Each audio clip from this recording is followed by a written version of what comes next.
You ever have one of those nights where you're elbow deep in grease, working on a machine worth more than every house on your block put together, and then the universe decides to hand you a piece of your own history you didn't even know you were missing? That's how it all started for Mezaventine, running on nothing but adrenaline and black coffee, tightening the last bolt on a Gulfstream G650 in a hangar that felt like home and prison at the same time. Those silver pilot wings hanging on my neck, they flashed under the fluorescent lights, and I remember thinking, please let this work, Grandpa. See, while other kids my age were learning to parallel park or figuring out who was bringing what to prom, I was living and breathing aircraft system scanning old manuals, running flight simulator crashes on a half-busted computer my grandma found at a church sale. Maybe it was my way of feeling close to my grandfather, Joseph Wilson. The man was a legend Tuskegee Airman, flew P-51s, survived a war, and came home only to face a country that still couldn't see his worth. I never met him, died before I was born, but he left behind those wings and stories that made me want to be more than what folks expected from a skinny black kid in Atlantic City. So, it's 5 in the morning, I'm running on fumes, and the big man himself walks in. Harrison Reed, CEO of Pinnacle Investments, owner of the jet I just rescued from what everyone else called a lost cause. I'd been told the thing was grounded until we could get parts shipped in from Switzerland, days, maybe a week. But I knew better, because I'd seen the same error patterns before, back when all I had was a broken sim and a stubborn streak. It wasn't the hardware, it was calibration drift. An obscure fix, straight out of a 1994 service manual nobody reads unless they're desperate or just nerdy enough to care. Reed's suit looked like it cost more than my grandma's car, but his eyes were pure worry. "You fixed my plane?" he asked, voice echoing through the empty hangar. "Where's Davidson? Where's Merrick?" Those were the senior guys. They'd gone home, convinced nothing could be done until the parts arrived. I told him straight up, "It's fixed, thrust reverser system recalibrated, auxiliary power unit reset, so this wouldn't happen again." He didn't buy it, not really. I could see it in the way he looked at me, black kid, hands dirty, coveralls way too big, standing next to a $38 million jet. It's a look I've known all my life. Then, he sees the wings around my neck, and suddenly the whole vibe changes. He just stops. "They were my grandfather's," I say. "He was a Tuskegee Airman, Lieutenant Joseph Wilson." I swear, the color drained from this man's face so fast I thought he might hit the floor. He stares at me, then whispers, "Your grandfather saved my father's life." I didn't know what to say. My hands actually started shaking. The whole night had felt unreal already, but now it was something else.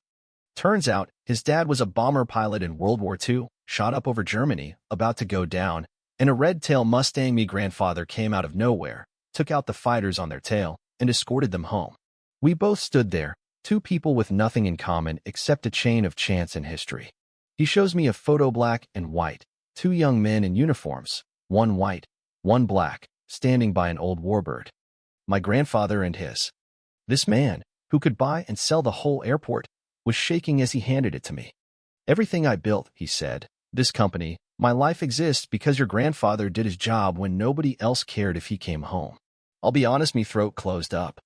There's not a lot of moments where the world just stops, you know? But let me back up a sec. None of this would have happened if I hadn't been called back in that night. Rain coming down in sheets, Davidson Atlantic's head of maintenance yells for me to come back. Emergency. Reed's jet just limped in with a busted thrust reverser. Davidson, he's a legend, but not exactly warm. Merrick, the senior mechanic, had a chip on his shoulder about apprentices, especially ones who looked like me. "This isn't a community outreach project," he'd say, loud enough for everyone to hear. But I kept my head down, learned everything, took mental notes. I was supposed to be home, studying for my FAA certification. Davidson says, "You want to be a real mechanic or not? Stay until it's solved." We tore down that engine for hours, Merrick narrating every step like he wanted me to trip up. At 10, he calls it catastrophic actuator failure, corrosion, needs parts from Switzerland. 5 days, minimum. Davidson winces. Reed's gonna blow a fuse, but what can you do, right? Except, none of it made sense. The vibration pattern, the discoloration, it all screamed calibration issue, not mechanical. I spoke up, quietly, but loud enough to draw fire. Merrick sneered. "You think you know more than me, kid?" The other apprentices, kids from the right families, right backgrounds, they just looked away. Davidson was caught between a rock and a hard place. Try the black kids theory, or play it safe and wait for parts. He let me try, but only after the others left. No overtime, he said. No guarantees. I didn't care. This was bigger than a paycheck. I worked through the night, pulling up old manuals, running diagnostics, rewriting corrupted code by hand. Around 2 in the morning, I found Ida's single parameter throwing off the whole system. Recalibrated, tested, checked 100 times. At 4:30 a.m., everything worked. Not luck, just stubbornness and a little help from Grandpa's wings.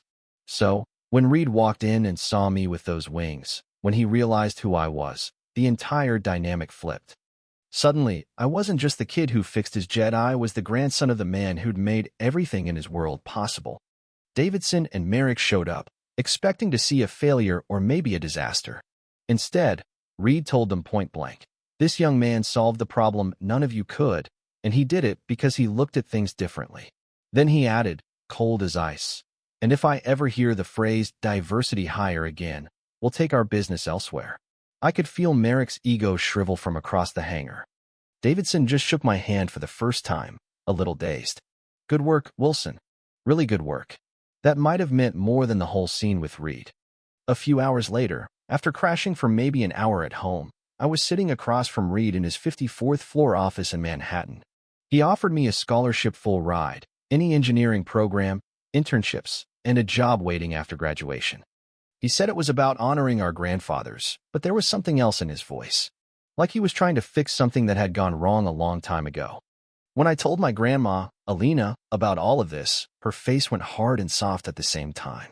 She'd lived through all the stuff my generation only reads about: moving into a new neighborhood, the threats, the bruises her sons got for being the only black kids in their school. She told me Grandpa turned down an offer from William Reed, a plan to start a flight school for black pilots. The world wasn't ready, she said. He wasn't just thinking about opportunity. He was thinking about safety, ours and yours. Turns out, my Uncle James was offered a scholarship to be a pilot in the 70s. Grandpa turned it down. My dad ended up in construction, James in accounting. Nobody talked about the old wounds. But I couldn't let it go. I needed to know why our family story was full of closed doors and silent hallways. So, the next morning, I drove to Philadelphia to meet my great-uncle Calvin, Grandpa's brother. He was a fighter, too, but in a different way. Where Grandpa believed in working twice as hard and keeping your head down, Calvin believed in calling out injustice, even if it cost you everything. He told me about the meeting in '68. William Reed wanted to start a flight school, but his son Harrison, yeah, the same Harrison Reed, shot it down, worried about brand risk. Calvin said Grandpa never really trusted Reed's motives. Was it respect or just guilt? 3 generations of Wilsons had run up against the Reed family. Always the same question, always the same tension. When I went back to Reed, I made my own terms. I'd take the scholarship, but only if it included scholarships for other minority students, and I'd have a say in how my story was used. Reed agreed. Maybe because he really wanted to make amends. Maybe because it looked good for Pinnacle. Maybe both. Doesn't matter, sometimes you take your wins where you can get them. 3 years later, I'm at MIT, finishing a thesis on recalibration system stuff that could change the industry. Still wearing Grandpa's wings. Dr. Carter, my mentor, first black woman to get a Reed Foundation scholarship, now director of innovation at Pinnacle, tells me the real work is just beginning. One day, William Reed himself shows up, 99 years old, sharp as ever. He hands me a letter addressed to Grandpa, written after Grandpa turned down the scholarship for my dad. "You saved my life and showed me the limits of my own understanding," he wrote. "Whatever resources I have, I want them to help your family without conditions." Reading those words, I realized legacy isn't just about the battles you win or lose. It's about the doors you hold open for the people coming after. The final piece hit during Thanksgiving at home, surrounded by my whole family, when I finally asked Uncle James about his past.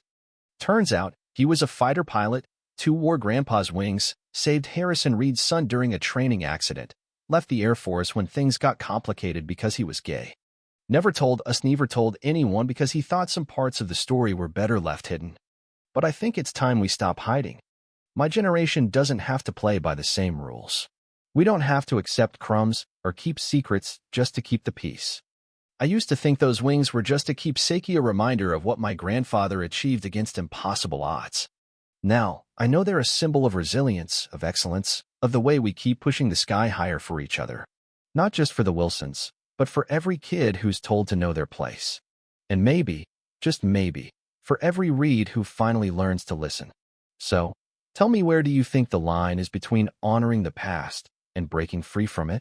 What do we owe to the people who came before? Leave your thoughts below, because this story isn't over. Not for me, not for my family, not for anyone who believes in the promise of another sunrise over a runway, with silver wings catching the light.